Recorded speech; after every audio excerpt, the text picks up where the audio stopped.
नमस्कार, मैं हिमांशु मिश्रा और आप देख रहे हैं the inside story.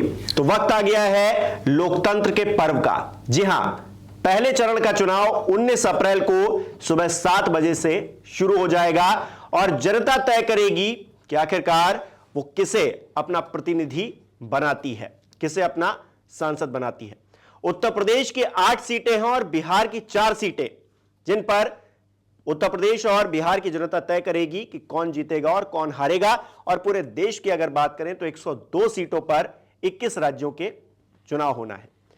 Uttar Pradesh और बिहार की खास तौर से हम बात करने जा रहे हैं, क्या रहने वाला है पहले चरण में और किस तरह की फाइट देखने को मिल सकती है। बात करेंगे डॉक्टर संजीव त्रिवेदी जी, वाइस पत्रकार हमारे साथ। संजीव जी, उत्तर प्रदेश की 8 सीटें और बिहार की 4 सीटें, जो अभी तक समीकरण जिस तरह से सेट हुए हैं, जो राजनीति अभी तक देखने को मिली है, चुनाव प्रचार में जो परिस्थिति बनी है, क्या लग रहा है इन 12 सीटों का आखिरकार क्या होने वाला है?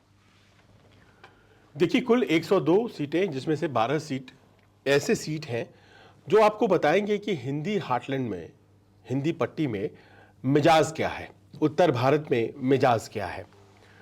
102 सीटें में 40 सीटें तो आप समझ लीजिए तमिलनाडु और पौंडीचेरी एक ही क्रम में चुनाव हो जाने हैं, तो वो हैं। उसके बाद की सीटें उत्तर भारत, पश्चिम भारत और उत्तर पूर्व की सीटें हैं। ये जो 12 सीटें हैं बिहार और उत्तर प्रदेश में, तो उत्तर प्रदेश की 8 सीटें हैं और ये तमाम सीटें पश्चिमी उत्तर प्रदेश की हैं। ये पश्चिमी उत्तर प्रदेश में खास तौर पर, और चुनाव कुछ उत्तर प्रदेश में इस तरह से डिज़ाइन करता है चुनाव आयोग कि वो पश्चिमी उत्तर प्रदेश से शुरू होकर के वो धीरे धीरे क्रमानुसार हर फेज के साथ वो पूरब की तरफ बढ़ता है। बिहार में ये सिस्टम नहीं है, लेकिन यहाँ ये सिस्टम लगाया जाता है कि एक क्षेत्र से शुरू करके और फिर उसे दूसरे क्षेत्र तक ले जाया जाता है। अब अगर हम उत्तर प्रदेश की बात करें कि यहाँ की जो 8 सीटें हैं, तो उन सीटों में क्या गुणागणित होना है, तो पहले तो सीटों को सुन लीजिए, उससे ही बहुत सी चीजें आपको अपने आप दिमाग में आने लगेंगी। अब जैसे पीलीभीत, पिछले दिनों जो चर्चा थी उसके आसपास, वरुण गांधी। सहारनपुर की ऐसी सीट है जिसके बारे में इमरान मसूद की वापसी के बाद कांग्रेस में ये हुआ कि भाई एक बड़ा कैंडिडेट वहां उतर रहा है, पर हम लोग बात करेंगे कि ये बड़े कैंडिडेट वाकई बड़े साबित होने जा रहे हैं क्या। कैराना एक ऐसी सीट है जहां एक युवा है, इकरा हसन, सबसे ज्यादा चर्चित नाम आज की तारीख में। इकरा हसन, उनके आसपास जो विमर्श रहा है वो तो ठीक है, लेकिन क्या वो सीट जीतने जा रही है। मुजफ्फरनगर, आप जानते हैं मुजफ्फरनगर में वो जो ठाकुरों का एक एंगर है, उनकी जो नाराजगी है, वो अपने आप में चुनावी मुद्दा बन गया है। बिजनौर की सीट में बहुत उलटफेर, और जो सिटिंग एमपी है उसने पार्टी छोड़ दी, मलूक नागर, उन्हें सीट दोबारा दी नहीं गई तो उन्होंने छोड़ दिया सीट और वो शामिल हो गए आरएलडी में। नगीना की सीट चंद्रशेखर के कारण बहुत ज़्यादा चर्चा में रहती है, पर चंद्रशेखर क्या मेन फाइटर हैं वहाँ पर। या फिर अगर हम मुरादाबाद की बात करें, जो 7वें नंबर की सीट है, मुरादाबाद में जो सिटिंग एमपी हैं उनकी टिकट ही समाजवादी पार्टी ने काट दी, जबकि बहुत अच्छे मार्जिन से जीत कर आए थे एसटी हसन। इतना ही नहीं, एसटी हसन की जगह वहाँ एक हिंदू कैंडिडेट उतारा गया है इस बार, जबकि बहुत अच्छी खासी संख्या वहाँ मुस्लिम समुदाय की है। और आखिरी सीट रामपुर, वो सीट जो कि इस बार लड़ी जाएगी बिना आजम खान के। आजम खान, उनका परिवार, कोई भी इस बार आपको चुनाव प्रचार में नहीं दिखा, सब जेल में है।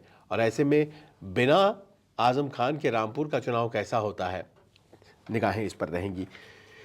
और इन सबों में एक इम्पॉर्टेंट बात यह है हिमांशु कि पिछली दफा इस पूरे क्षेत्र में बसपा और सपा का गठबंधन था।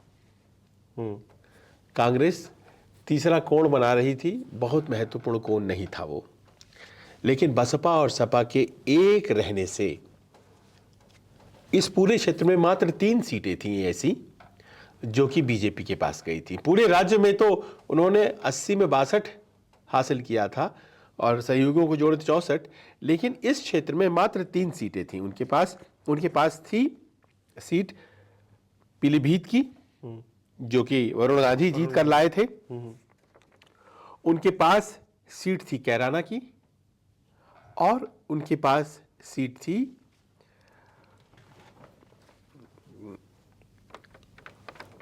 पीलीभीत, कैराना, और उनके पास सीट थी मुजफ्फरनगर की। ये 3 सीटें थी। संजीव बालियान जीत कर आए थे, प्रदीप कुमार जीत करके आए थे, और वरुण गांधी जीत कर आए थे। तो क्यों नहीं जीत पाए थे बाकी लोग? क्योंकि बीएसपी और एसपी का जो गठबंधन था उसने भारतीय जनता पार्टी को 5 जगहों पर हराई थी, और उन 5 जगहों में सबसे ज्यादा फायदा बीएसपी को था। बीएसपी ने सहारनपुर भी जीता था, बीएसपी ने बिजनौर भी जीता था, बीएसपी ने नगीना भी जीता था, और 2 जगहों पर सपा ने जीत दर्ज की थी, मुरादाबाद और रामपुर। इस बार क्या होने वाला है? क्योंकि इस बार तो सपा और बसपा साथ नहीं है। और क्योंकि सपा और कांग्रेस साथ हैं, बसपा अलग से लड़ रही है, भारतीय जनता पार्टी अपने अलग से फाइट कर रही है, एनडीए फाइट कर रहा है। बिहार में क्या स्थिति है? बिहार की जो 4 सीटें उनका जिक्र भी कर लेते हैं। चलिए, उसके बाद फिर हम जीत हार की संभावनाओं पर बात कर लेंगे। अब देखिए, बिहार में 4 सीटें हैं। बिहार की 4 सीटों में जो सबसे ध्यान खींचने वाली सीट आज की तारीख में पूर्व मुख्यमंत्री जीतन राम मांझी लड़ रहे हैं गया की सीट से, और गया की सीट पर अपनी पार्टी से लड़ रहे हैं और उनके सामने खड़े हैं कुमार सर्वजीत, जो कि आते हैं आरजेडी की टिकट पर।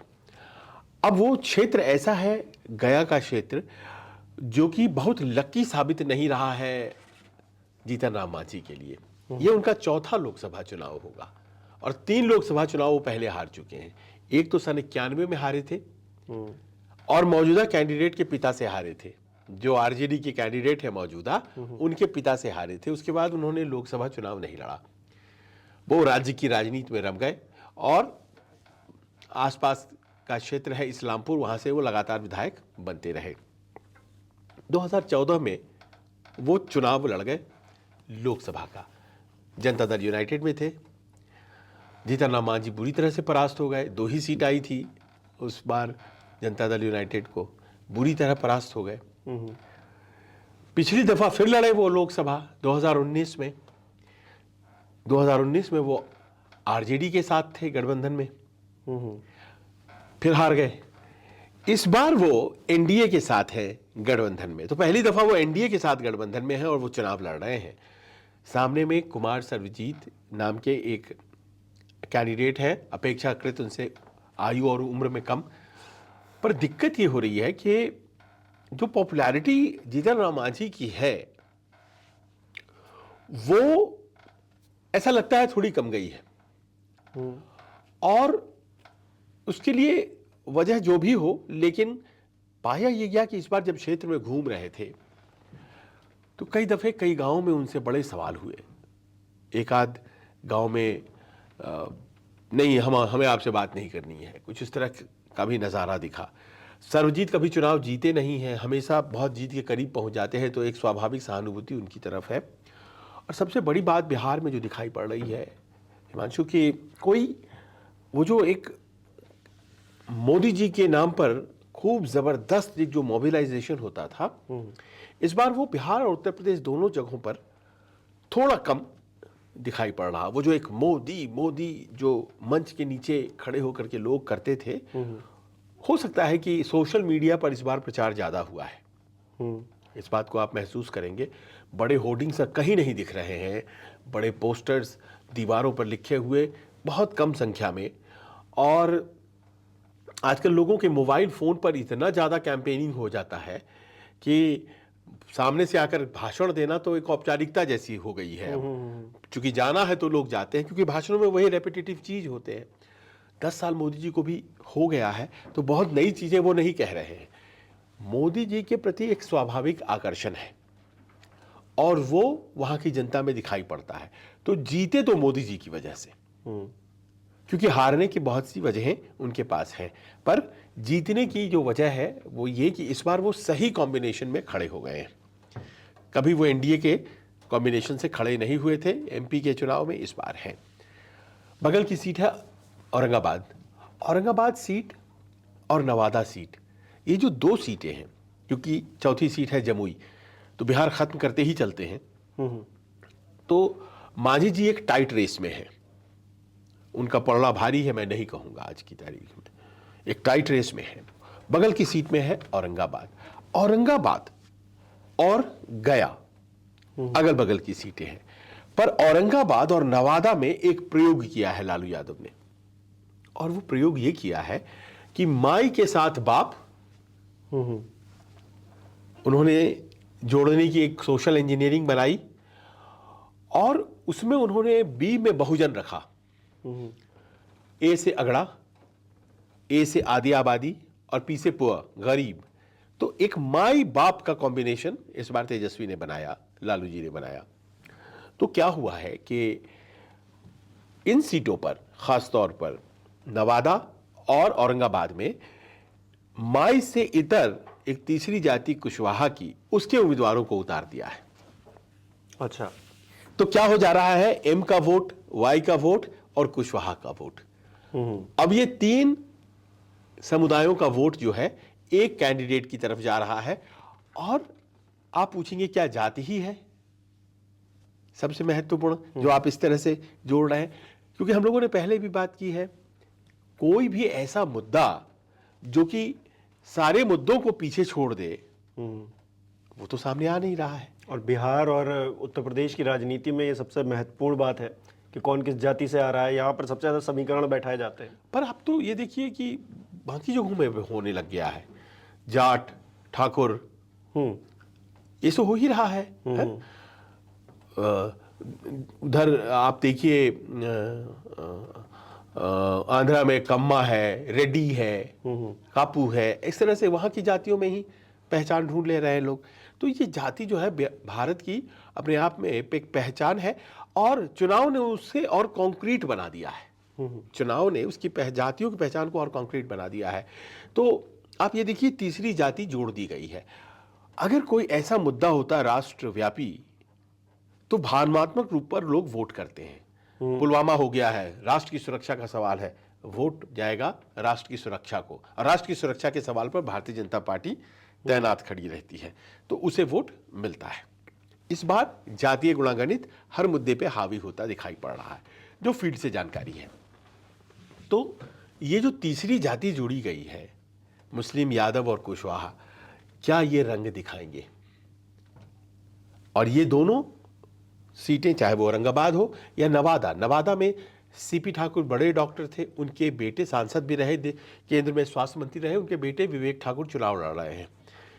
अब वो विवेक ठाकुर भूमिहार समाज से आते हैं, जो कि अच्छी खासी संख्या में उस जगह पर है।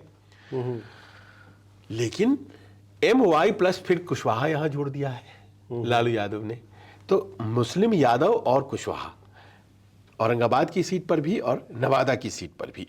अब ये मोबिलाइजेशन अगर हो जाता है जबरदस्त, तो फिर दोनों फंस जाते हैं। आपके सुशील सिंह भी, जो कि सिटिंग MP है भारतीय जनता पार्टी के, पूर्व सांसद राम नरेश सिंह के लड़के हैं, और लगातार 2 बार से वो जीत रहे हैं, 3 बार से। वहीं दूसरी तरफ यहां विवेक ठाकुर, जिनके ऊपर बाहरी होने का आरोप लगा था, पहली दफा वो वहां से लड़ रहे हैं। नवादा में एक ये भी फैक्टर है कि बागियों का फैक्टर है।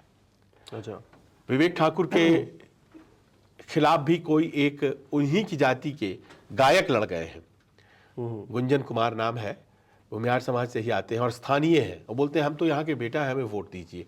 तो कुछ हजार वोट तो जाएगा। लेकिन ऐसा नहीं है कि वो केवल बीजेपी के साथ है।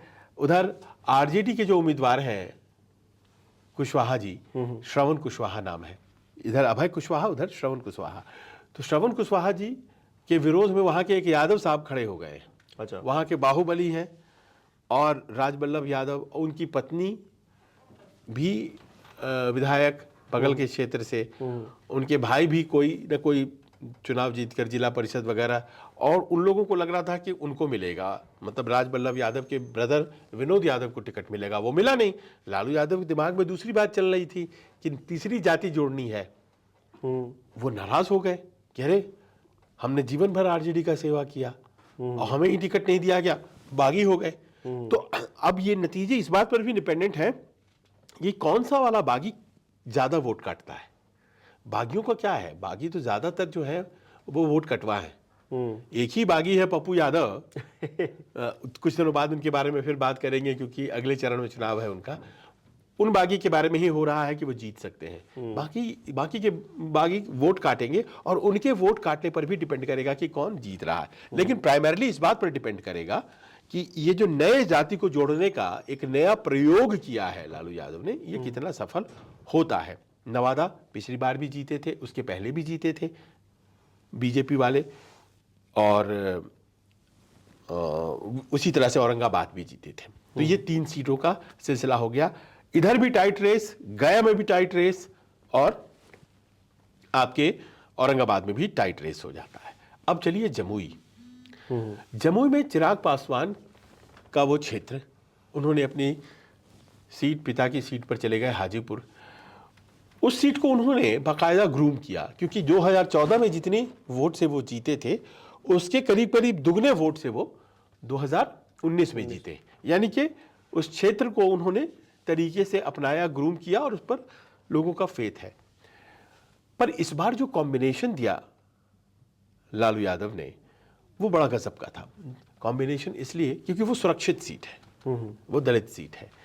तो जैसा कि आप जानते हैं चिराग पासवान ने अपने बहनोई को वहाँ से टिकट दिया, वो उतरे एनडीए की तरफ से। अरुण भारती नाम है, पढ़े लिखे युवा, एमबीए किया हुआ व्यवसायी, और सौम्य अपनी बातचीत के लिए जाने जाते हैं। लेकिन उस क्षेत्र में यादवों की बहुत बड़ी संख्या है। सीट रिजर्व है, सीट आरक्षित सीट है, पर यादवों की अच्छी खासी संख्या है, राजपूतों की अच्छी खासी संख्या है, और ये दोनों बैलेंसिंग कास्ट हैं। एक इधर रहते हैं और दूसरे कास्ट इधर रहते हैं। इस बार जो काम किया लालू यादव ने कि उन्होंने आरजेडी का टिकट थमा दिया एक महिला को, अर्चना रविदास जिनका नाम है। अर्चना रविदास भी आती हैं, जाति उनकी जो है वो रविदास है, लेकिन उनकी शादी हुई है यादवों में। अच्छा। और उनके पति जो है यादव समुदाय से आते हैं। तो एक कॉम्बिनेशन बनाने की वहां पर भी कोशिशें हुई हैं कि भाई यादव समुदाय के वोट जो है वो उनके अपने उम्मीदवार तो होते नहीं थे, अब इस बार उन्हें लग रहा है कि हमारे अपने उम्मीदवार हैं। कौन?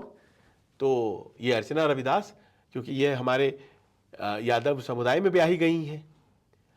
तो यादवों का एक बड़ा समर्थन जो है उनके समर्थन में आ रहा है। मुस्लिम सपोर्ट है ही।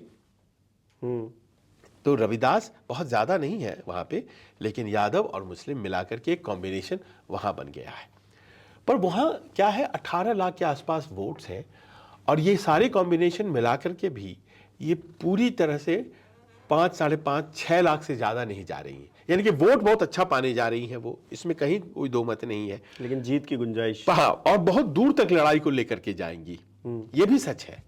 लेकिन क्या है कि जिस तरफ एक गोलबंदी हो जाएगी यादवों की, तो बाकी लोगों का नेचर होता है उसके खिलाफ खड़े हो जाते हैं।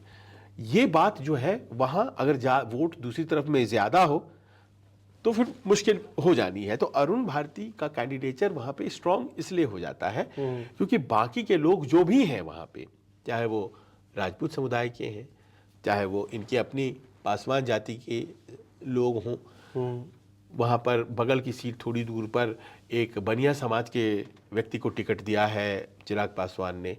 तो बनिया समाज का वोट जो कि नॉर्मली भी एनडीए के साथ रहता है, तो ये तमाम वोट जो है वो एक गोलबंद से हो गए हैं।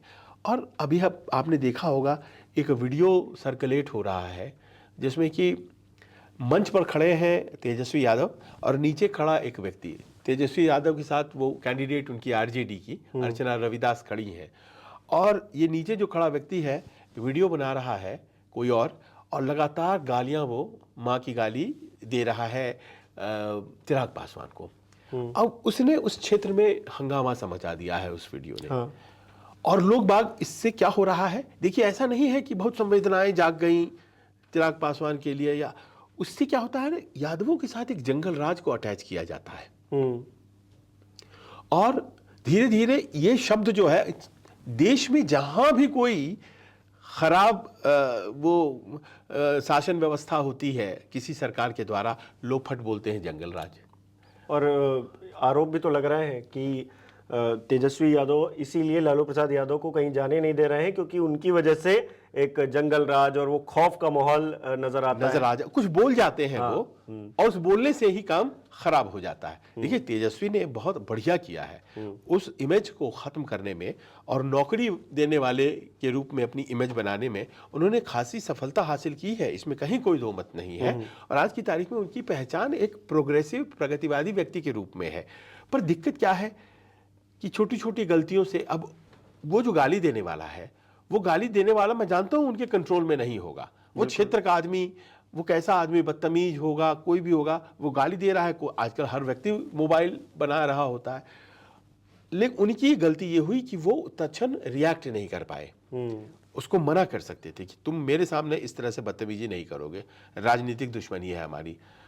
उसके बाद जब उनसे पूछा गया तो उन्होंने कहा बात का बतंगड़ बनाया जा रहा है, हमने सुना नहीं। लेकिन वो डिस्टेंस बहुत कम है, उसमें उनको सुनाई पड़ा होगा। आप देखते नहीं है, प्रधानमंत्री बोलते हैं होना चाहिए कि नहीं होना चाहिए, और उधर से जो जवाब आता है फिर बोलते जोर से बोलिए, यानी कि बहुत दूर तक लोग बोलते हैं और आवाज सुनाई पड़ जाती है।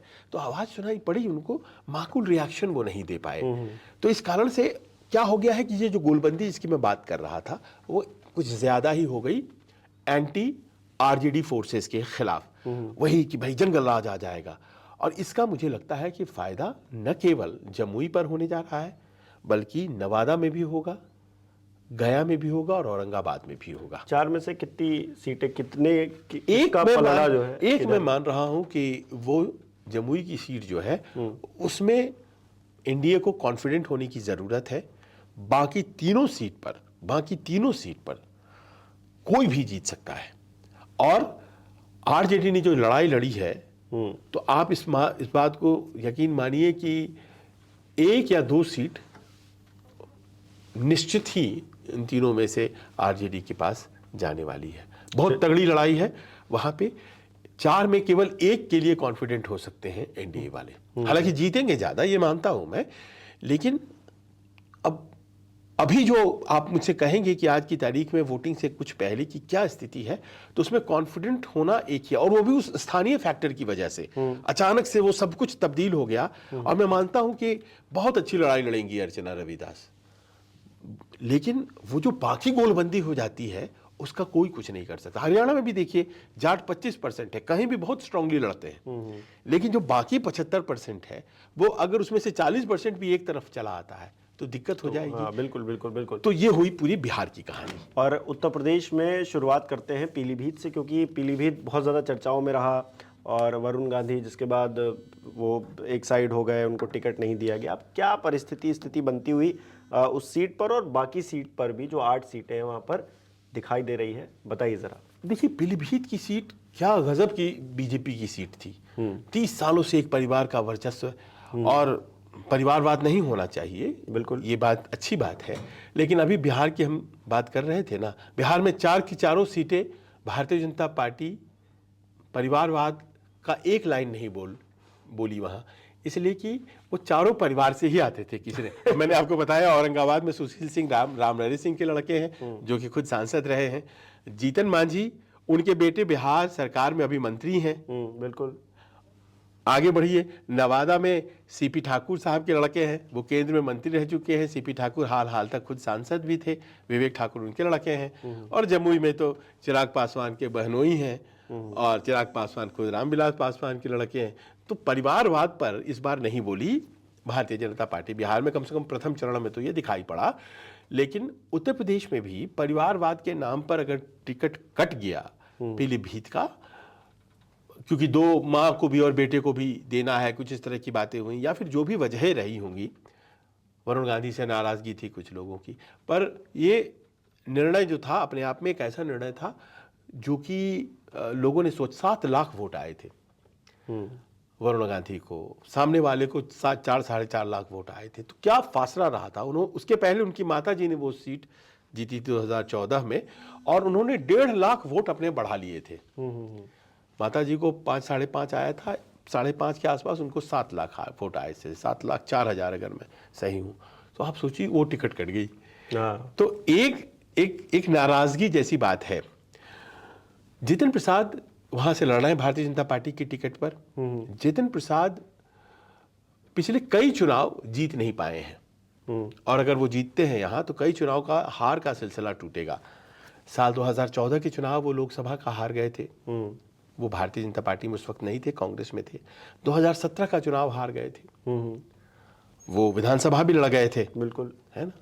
और तब धैर्य उनका टूटा और वो चले आए 2021 में भारतीय जनता पार्टी में, और भारतीय जनता पार्टी में आकर के उन्होंने फिर एमएलसी लिया, मंत्री बन गए। तो इस पृष्ठभूमि के साथ वो जा रहे हैं। नाराजगी वहां हुई पड़ी है, यानी कि एक पर्टिकुलर सेक्शन है वोट का जो भारतीय जनता पार्टी को वोट नहीं करेगा, क्योंकि बहुत अच्छा इमेज वहां पर वरुण गांधी का रहा है और इतने सालों से वही परिवार सीट जीतता रहा है। तो उसके बाद किसकी स्थिति मजबूत रह जाती है। लेकिन समर्थन भी तो नहीं कर रहे हैं कि नहीं, चलिए हमको नहीं मिला तो जो भी है वो भारतीय जनता पार्टी को उनको जिताइए। इस बात को मैं मानता हूं, और आपकी इस बात में अपनी बात जोड़ते हुए कि जो भारतीय जनता पार्टी के सामने खड़े हैं भगवत चरण गंगवार, वो कह रहे थे कि वरुण आ जाए समाजवादी पार्टी से, मैं उनके लिए सीट छोड़ दूंगा, वो लड़ जाए। वो तो खुद लड़े नहीं, वरना वो जीत सकते थे। कुछ इस तरह की बातें भी वहां पर हैं। तो ऐसे में भारतीय जनता पार्टी के उम्मीदवार की स्थिति थोड़ी कॉम्प्रोमाइज तो होती है, लेकिन सपा बहुत मजबूती से वो सीट नहीं लड़ रही है। इसलिए मुझे लगता है कि वो भारतीय जनता पार्टी के ही कोटे में रहेगी, क्योंकि भारतीय जनता पार्टी का वोटर है वहां पर। थोड़ा कम सकता है, लेकिन वो रहेगी। और सीटों को भी जल्दी जल्दी से वो कर लेते हैं। अब देखिए, ये पीलीभीत के बाद हम सहारनपुर की बात करते हैं। सहारनपुर में क्या है कि सपा बसपा के कारण बसपा के पास वो सीट थी, गठबंधन था। इमरान मसूद कांग्रेस में आ गए, कांग्रेस को वो सीट लड़नी थी, समाजवादी पार्टी की तरफ से उनको मिली। इमरान मसूद कैंडिडेट हैं। दूसरा कैंडिडेट बीएसपी ने दे दिया है, माजिद अली। अब देखिए कि वहां पर आप जानते हैं कि 30-35% के आसपास मुस्लिम आबादी है। एक तरफा चला जाए तो वो एक चैलेंज बन जाता है, और वो पिछली दफा 50% से ज्यादा वोट बीएसपी को मिल गए थे, लेकिन इस बार तो बीएसपी और वो अलग, और बीएसपी के माजिद अली के साथ तो दलित वोट भी जुड़ेगा। तो लड़ाई में वहां पर राघव लखनपाल जो बीजेपी से हैं, उनके खिलाफ दूसरे नंबर पर बीएसपी हैं, लेकिन राघव लखनपाल जीतेंगे यहाँ पे, क्योंकि जो गैर भाजपा वोट है वो 2 पार्ट में डिवाइड हो रहा है, इमरान मसूद में और बीएसपी में, माजिद अली में। इसलिए वहां तो मानकर चलिए कि वो भारतीय जनता पार्टी की तरफ जा रहा है। एक बहुत इंटरेस्टिंग सीट है कैराना। कैराना में इकरा हसन कैंडिडेट है, पर दिक्कत क्या हो गई है कि अच्छा, इकरा हसन इसीलिए लाइमलाइट में आ गई हैं कि पहली दफ़ा लड़ रही हैं, बहुत पढ़ी लिखी हैं, विदेश से भी पढ़कर आई हैं, तबस्सुम हसन की बेटी हैं, और तबस्सुम हसन ने वो सीट 2018 में बीजेपी से जीती थी। जब हुकम सिंह वहाँ से एमपी हुआ करते थे, उनकी मौत के बाद मृगांका सिंह, हुकम सिंह की बेटी, लड़ी और उनके खिलाफ तबस्सुम लड़ी, और तबस्सुम ने मृगांका सिंह को हरा दिया, और वो सीट सपा के पास आ गई। सपा के पास सीट आ गई, यानी कि सपा की सीट इसलिए भी आई क्योंकि वहाँ पर जाटों ने और वहाँ पर गैर जो जाट हैं और मुस्लिम सब एक साथ जमा हो गए। इस बार का सीन ये है कि भारतीय जनता पार्टी की तरफ से वही उम्मीदवार हैं जो पिछली दफ़ा जीते थे, प्रदीप कुमार। इकरा हसन के साथ दिक्कत हो गई है कि एक बागी भी खड़ा है, सपा की टिकट वो भी मांग रहा था। दूसरा है कि आरएलडी के समर्थक जो हैं, पहले सपा और आरएलडी एक ही थी, तभी इकरा हसन का नाम फाइनल हुआ था। वो क्या करते हैं, जाट मतदाता। जब इस बार वहाँ पे टिकट, वहाँ पर प्रधानमंत्री गए उस इलाके में, तो सब लोगों ने नोटिस किया कि मंच पर आरएलडी सुप्रीमो जयंत है ही नहीं, और एक संदेश के रूप में गया है कि जयंत नहीं चाहते हैं कि इकरा को हराया जाए। अच्छा, ये बात लोग वहां फील कर रहे हैं। और इकरा हसन के बारे में ये भी कहा जाता है जो राजपूत कम्युनिटी है वो उनसे आइडेंटिफाई करता है। तो अब आ जाते हैं मुजफ्फरनगर पे, वहाँ पे क्या स्थिति रहने वाली है? क्योंकि जिस तरह से कैराना में एक समीकरण बन रहा है कि जैन नहीं चाहते हैं कि वो इकरा हार जाए। हाँ, इकरा हार जाए तो वहां पे क्या बन रहा है, वहां की स्थिति क्या बन रही है मुझे? वहाँ तो आप जानते हैं, वहाँ तो क्षत्रिय नाराज हैं। हाँ, छतरी और क्षत्रियों का एक वोट परसेंटेज है, 1.25 लाख वोट हैं उनके, और उन्होंने अपनी चौबीसी की है, उन्होंने अपनी सभाएं की हैं, और वो जो नाराज़गी है वो शुरू होती है गुजरात से, और वो नाराज़गी वाया राजस्थान होती हुई पश्चिम उत्तर प्रदेश में आ गई है, और बहुत सी वजहें हैं। पर एक वजह यह भी है कि संगीत सोम जो उस क्षेत्र के बड़े राजपूत नेता हैं, और दूसरे जो जाट समुदाय से नेता आते हैं, केंद्रीय मंत्री हैं, सिटिंग एमपी हैं संजीव बालियान, दोनों के बीच भी अदावत है। और ये शिकायत है वहाँ के क्षत्रियों को ख़ास तौर पे कि भाई हमें दरकिनार किया जा रहा है। देखिए गाजियाबाद में क्षत्रियों की सीट थी, काट ली गई, और सीट हमें कहीं दी ही नहीं गई, और ये एक संयोग है, इस क्षेत्र में उन्हें सीट नहीं मिली है। तो जो भी हो वजह, अब जो है ऐलान हो गया है कि हम नहीं देंगे इस बार वोट संजीव बालियान को, हम देंगे हरेंद्र मलिक को। हरेंद्र मलिक भी जाट समुदाय से आते हैं, सपा से खड़े हैं। अच्छा। और हम उनको वोट दे देंगे।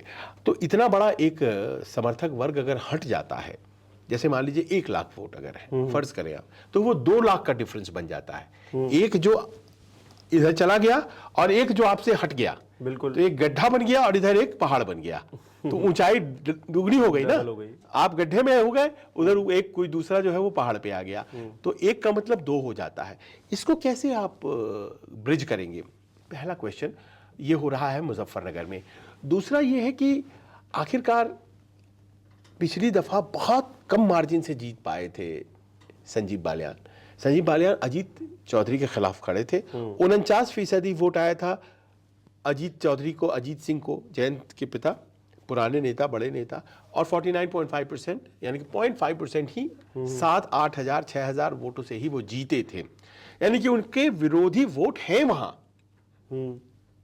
वो तो है ना, इसका अर्थ ये है।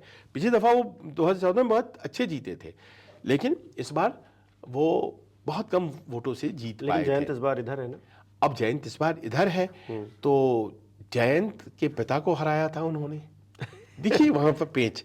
लेकिन सबसे बड़ी बात यह है कि जब वोट देने जाते हैं संजीव बालियान, तो एक गांव में जाते हैं, खुटबा।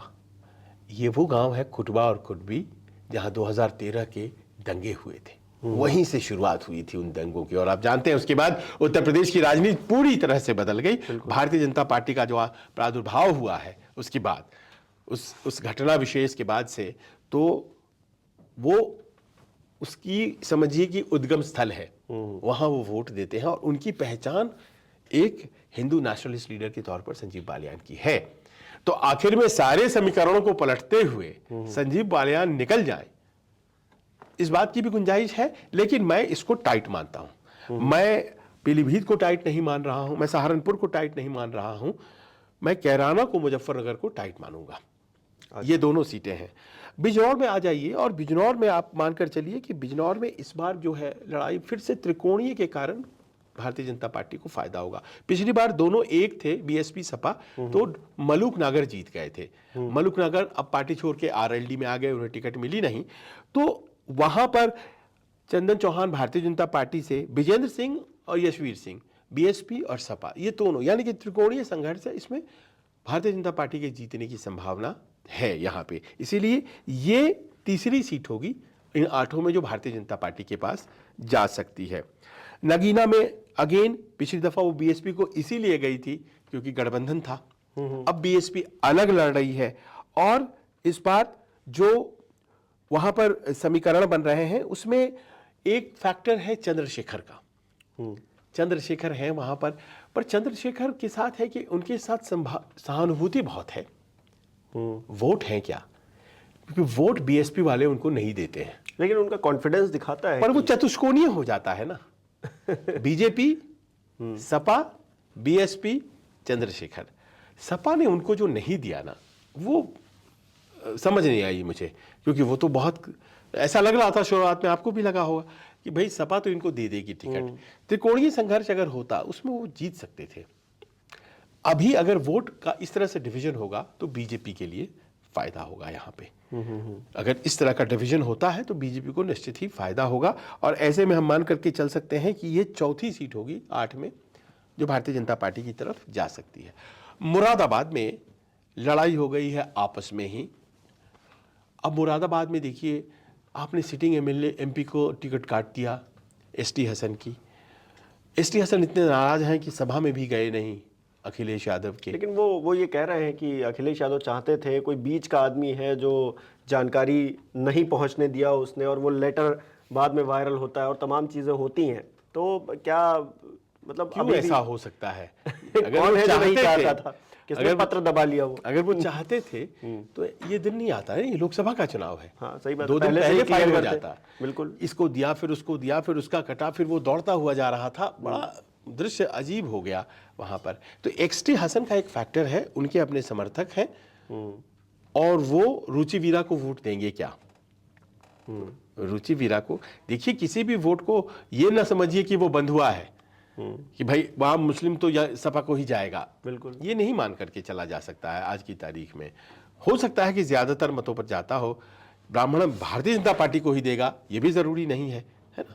तो वो एक अपने आप में एक ऐसा फैक्टर है जो मुरादाबाद में इस बार रहेगा प्रेवलेंट, और सपा की वो अच्छी सीट होती, जीतने वाली सीट होती, उसको गंवाया है। और अगर सपा गंवाती है तो वो भारतीय जनता पार्टी की सीट होगी। वो एकदम निश्चित है कि वो, क्योंकि वहां पर जबरदस्त पोलराइजेशन होता है। तो ऐसा कैंडिडेट जो कुछ हिंदू मत ले ले वो जीतता है वहां पर। तो डॉक्टर एसटी हसन का एक माइल्ड छवि था, वो डॉक्टर भी हैं, बहुत लोगों का उपचार किया है उन्होंने। तो उससे क्या होता था कि उनको एक वोट मिला था हिंदू कम्युनिटी का, मुस्लिम कम्युनिटी के वोट मिलकर वो जीत गए थे। अब आपने जो है नाराजगी का एक एंगल बना दिया और भारतीय जनता पार्टी और सपा के बीच में बीएसपी का एंगल है ही, तो 4 कोण हो गया। अब 4 कोण में तो भारतीय जनता पार्टी को एडवांटेज हो जाता है। यानी कि समाजवादी पार्टी यहाँ पर खेल नहीं पाई, नहीं खेल पाई। उसके पास अच्छा कैंडिडेट था। और ये कहानी बाद में कभी समझेंगे, एसटी हसन साहब से मुलाकात होगी जब, कि भाई आपका टिकट कटा तो कैसे कटा था। सीटिंग का काटना कोई बहुत छोटी बात नहीं होती। और अगर जीते नहीं वो सीट तो फिर तो और भी हसन साहब की बात सही हो जाएगी। और भी तो इसीलिए ये 5वीं सीट होगी जिस पर भारतीय जनता पार्टी अपने आप को मजबूत महसूस करेगी। अब आ जाइए रामपुर में पिछली दफा क्या हुआ कि ये हमेशा से सीट रहती थी रामपुर के नवाब, जो आधुनिक नवाब हैं आजम खान, उनके वहां तो नवाब हैं, बिल्कुल है ना, वहां तो नवाब हैं, लेकिन उनको नवाब नहीं, हम इन्हीं को ही नवाब कहते हैं। ये इस बार पिक्चर में नहीं रहेंगे, जेल में है आजम खान एंड फैमिली। वो पिछली दफा भी जेल में थे। तो लोग वहां कहते हैं, पता नहीं कितना सच, कि आजम खान इस बात को इंश्योर करते हैं कि अगर मैं नहीं लड़ रहा हूं, मैं नहीं जीत रहा हूं, तो बीजेपी यहां जीते। अच्छा, यहां पर अगर मैं नहीं लड़ रहा हूं, मेरा परिवार नहीं है, तो फिर बीजेपी जीत जाए। तो पिछली दफा वहां पर बहुत सालों के बाद भारतीय जनता पार्टी, घनश्याम लोधी ने बाई इलेक्शन जीता था। जब आजम साहब की सदस्यता चली गई, चुनाव लड़ा गया, उनके परिवार से कोई काबिल था ही नहीं लड़ने के। पत्नी भी कन्विक्टेड, बेटा भी कन्विक्टेड, खुद भी कन्विक्टेड। घनश्याम लोधी जीत गए। लोध समाज से आते हैं, भारतीय जनता पार्टी के टिकट पर खड़े हुए, जीत गए। बहुत ही छोटे कार्यकर्ता, भारतीय जनता पार्टी ने उनको टिकट दिया, सांसद बन गए। अब इस बार फिर क्या है, घनश्याम लोधी फिर से हैं चुनाव मैदान में दूसरी बार के लिए। आजम खान साहब ने समाजवादी पार्टी का कोई ढंग का कैंडिडेट वहां आने ही नहीं दिया, लोग कहते हैं। अच्छा, कभी इसको दिया, कभी इसको दिया, फिर इससे लेके फिर तीसरे को दे दिया। मतलब ऐसे हालत हो गए कि अंत में एक दृश्य आया कि बस कुछ चंद मिनट बचे हैं और एक जो कैंडिडेट है वो दौड़ा जा रहा है, और कि मैं जल्दी से पहुंच जाऊं कलेक्टर ऑफिस और अपना पर्चा दाखिल कर दूं। ये हाल वहां पर हो गया। तो ऐसे में वहां मुख्य प्रतिद्वंदी जो है वो बीएसपी है। वहां पर मैं नाम है वहां पर जो बीएसपी है, जिशान खान, वो लड़ रहे हैं। घनश्याम लोधी तो है भारतीय जनता पार्टी से, जिशान खान लड़ेंगे वहां पर। और रामपुर में आप जानते हैं बहुत अच्छी खासी आबादी है। ये तो पूरा इलाका ही आप समझिए कि रामपुर से शुरू होकर के और सहारनपुर तक ये मुस्लिम बहुल इलाका है उत्तर प्रदेश का, पश्चिमी उत्तर प्रदेश। खासतौर पर रामपुर से मुरादाबाद, इस तरह से आप बढ़ते चले जाइए आपको। तो मुस्लिम समुदाय अगर एक तरफा जिशान अली को वोट करता है और बसपा का उनके पास वोट है, और इन सब इलाकों में बसपा के वोट है, तो इस बार घनश्याम लोधी को टक्कर मिलेगी। देखिए जहां जहां बसपा टक्कर दे रही है वहां फिर भी भारतीय जनता पार्टी को दिक्कतें आएंगी, क्योंकि 2 वोट हो जाता है ना। एक आधार वोट, अब जैसे जीशान है उनको एक आधार वोट अपना मुस्लिम बेस मिलेगा, प्लस एक वोट मिल जाएगा उनको बसपा का वोट, और ये दोनों मिल जाएंगे तो उनको टक्कर हो जाएगी। जैसे मैंने सहारनपुर में कहा कि माजिद वहां पर दूसरे नंबर पे आएंगे या पहले नंबर पर आएंगे। हालांकि पहले नंबर पर इसलिए नहीं आएंगे क्योंकि इमरान मसूद काट लेंगे वहां पर वोट, बिल्कुल। पर यहां पर उस तरह के उम्मीदवार नहीं है। रामपुर में जो आए हैं नेपाल सिंह के खिलाफ, आजम खान ने वो सपा का कोई वैसा मजबूत उस तरह से दिया नहीं, तो जिसान खान ही मैं मान के चल रहा हूं, इन दोनों के बीच टक्कर है। तो ये टाइट मानता हूं मैं रामपुर को। मैं मान करके चल रहा हूं कि 5 सीटें जो हैं वो जा रही हैं भारतीय जनता पार्टी को, और 2 सीटें जो हैं उसमें आपको बसपा लड़ती हुई दिखाई पड़ रही है। तो ये पूरी परिस्थिति है इन 12 यानी कि सीटों अब देखिए इंप्रूवमेंट है। 3 सीटें थी भारतीय जनता पार्टी की, वो बढ़ करके 5 हो जाती है। बसपा अप्रत्याशित रूप से कैसे फाइट में आ गई है, 2 सीट हो सकता है, 3 सीट, कम से कम 1 सीट, कुछ इस तरह के हालात बन रहे हैं।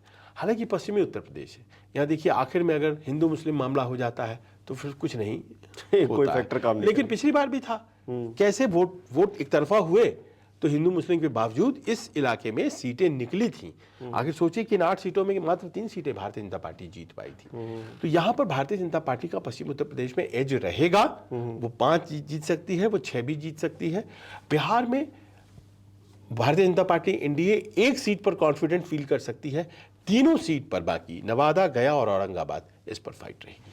चलिए संजीव जी, बहुत बहुत शुक्रिया हमारे दर्शकों को इतना डिटेल में चीज़ें बताने के लिए। उत्तर प्रदेश और बिहार के हमारे बहुत सारे दर्शक हैं, हालांकि देश भर से लोग देखते हैं हमें। उत्तर प्रदेश और बिहार में खास तौर से जो लोग देख रहे हैं उनके लिए ये इन्फॉर्मेटिव वीडियो उनको रहेगा उनके लिए। और जिन सीटों पर वोटिंग होनी है वहाँ के जो हमारे दर्शक हैं वो जाकर वोट ज़रूर करें। हमारी ये अपील है न्यूज़ 24 की तरफ से। आप बिल्कुल घर से बाहर निकलिए और जब भी आपके पास समय है तब जाइए, अपना वोट दीजिए, किसी को भी दीजिए। हम ये नहीं कह रहे हैं कि इसको देना है उसको देना है, जिसका भी आपको मन हो और जो आपको लगे कि ये आपके क्षेत्र के लिए अच्छा है, संसद में जाके आपके लिए आवाज़ उठाएगा, उसको जाकर वोट करिए। ये वीडियो कैसी लगी हमें कमेंट करके ये भी बताइए। बहुत बहुत शुक्रिया।